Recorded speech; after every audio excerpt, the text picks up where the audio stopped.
Today we're at the Ireland House in Burlington, Ontario, and it's 3 or 4 generations of Irelands lived here, and they farmed about 1,000 acres originally, and what's left here is the farmhouse and 4 acres and some of the outbuildings.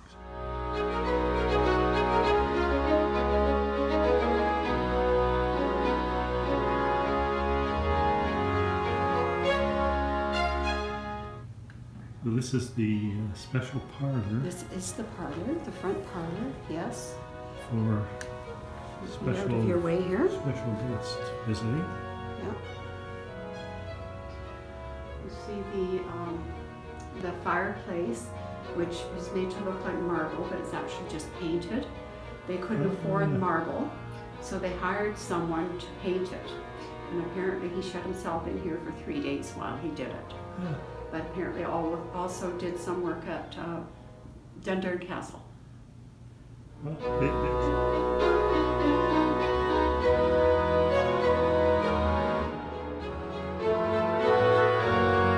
so just off the parlor and through this door here is the sick room. Yep.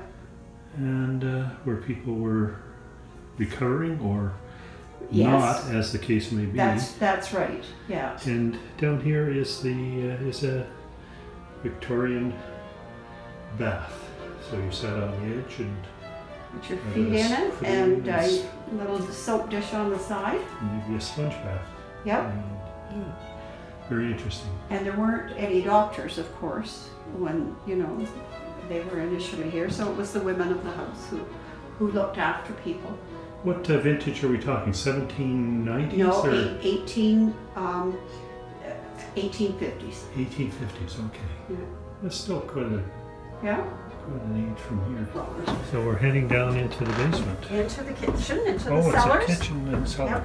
Yep. So we're down in the workroom where things were prepared. Different types, either you're doing hams or curing meats or doing preserves of some sort. Mm-hmm. But the interesting thing here is the butter churns. There's 3 different kinds of butter churns.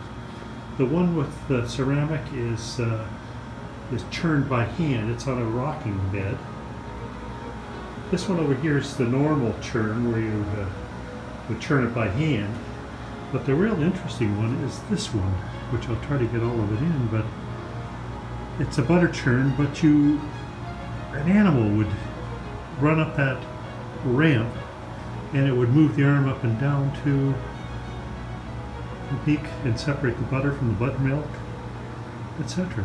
Fascinating. Never seen one. Like this half of the work area is where the laundry was done. You can see the washboard and the tub, and the laundry was laid out on this long table here.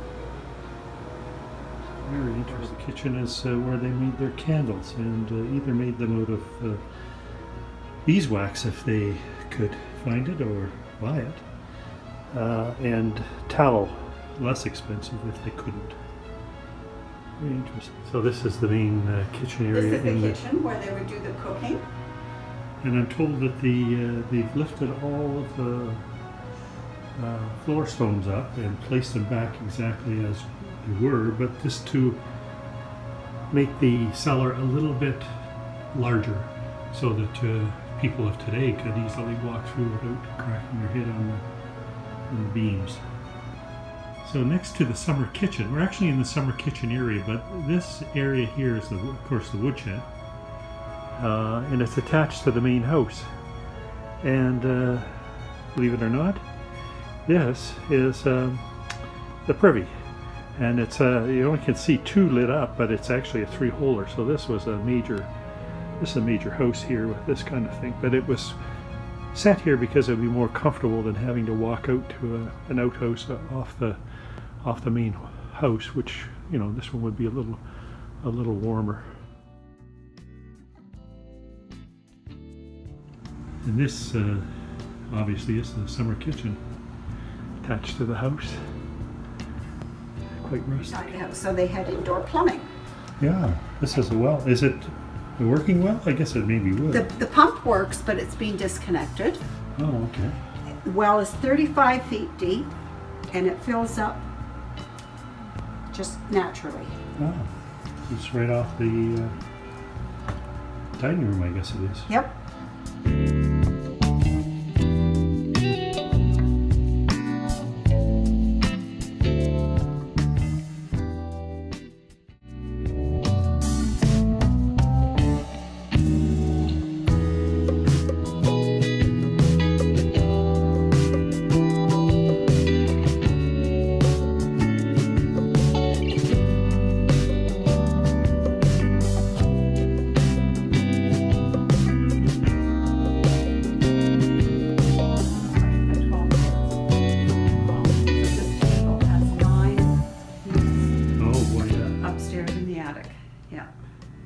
So this is the dining room on Yep. the one side of the house. And look at the beams.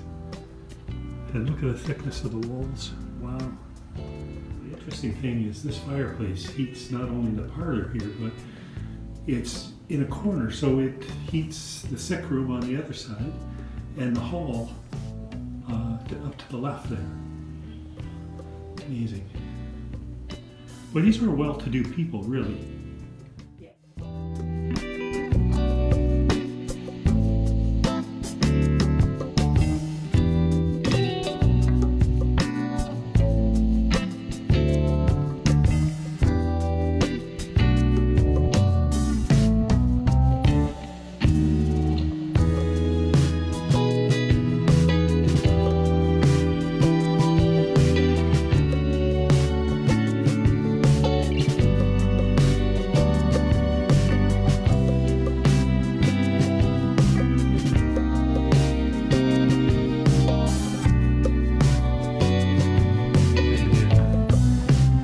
Parlor off of the main bedroom.